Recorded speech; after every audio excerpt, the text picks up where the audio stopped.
Welcome back to The Explainer. Okay, today we are diving into a really fascinating approach to positive parenting, especially in this age where, let's face it, we are all just dominated by screens. We're going to explore the source material behind a super unique framework called the Yancha game. If you're at all interested in child development, family dynamics, or literally just unlocking the hidden potential in both kids and adults, well, you are absolutely in the right place. So, to kick things off, I want you to consider this question. Where is the eighth wonder of the world?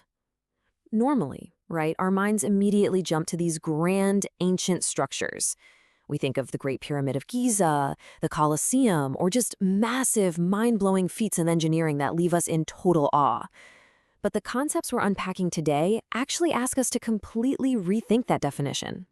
The creators of this framework state their core philosophy so beautifully. They say, we believe that the eighth wonder is sitting right across from you, your child. I mean, wow, it's such a powerful shift in perspective, isn't it?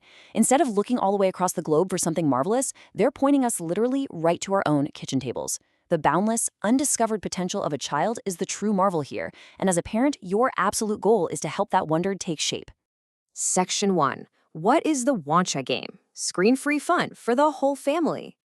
So the Yancha game actually relies on a physical, tangible medium. It's a boxed card game. In a world where screens just totally dominate our free time, this is explicitly designed as a screen-free story card adventure. The psychological goal here is pretty brilliant. It's to make family time highly engaging, basically turning positive parenting exercises into a fun, tactile experience. It's something children will actively beg to participate in, rather than it feeling like a chore or, a boring lecture. Section 2. How the story unfolds. Choices that shape character. Take a look at the story card titled Audie Becomes an Attendant. The game operates through a whole series of these experiential stories. So players don't just read a static narrative, they actually make decisions for the characters. And, as the source material really emphasizes, those choices shape their own character.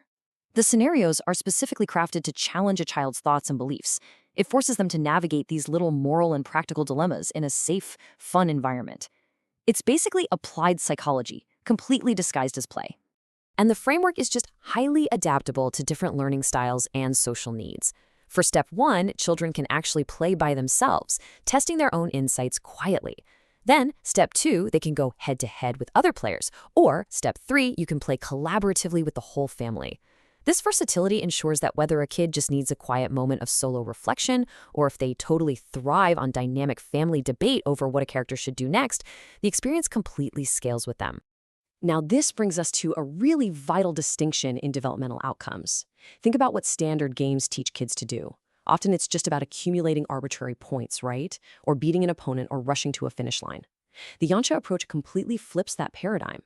It teaches kids to grow from the session itself. The focus shifts entirely away from surface-level winning and moves toward deep, meaningful character building.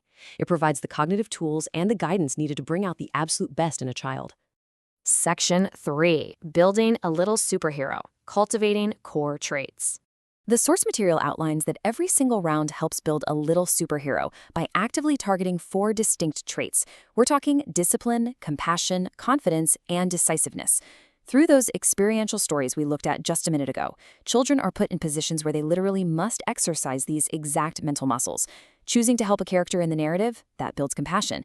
Making a tough split-second call, that builds decisiveness. Over time, these sessions actively cultivate their psychological potential by turning abstract virtues into repeated, concrete actions. It's super cool. Section 4. Evolving as a parent. The objective for you. Now, if you look closely at the source material, there is a fascinating section addressed explicitly to the parents. It turns out this game is secretly an objective-driven tool for the adults in the room, too. They define this as the Yancha way. The true goal here is for you to learn the essential behaviors needed to properly support your child. By observing how your kid reacts to the cards and really understanding their choices, you test your own insights. It challenges your fundamental beliefs just as much as theirs, ultimately helping you step up and evolve into a much more supportive, effective guide. Which leaves us with this final thought. We've seen how a screen-free card game uses positive parenting mechanics to build discipline, compassion, confidence, and decisiveness.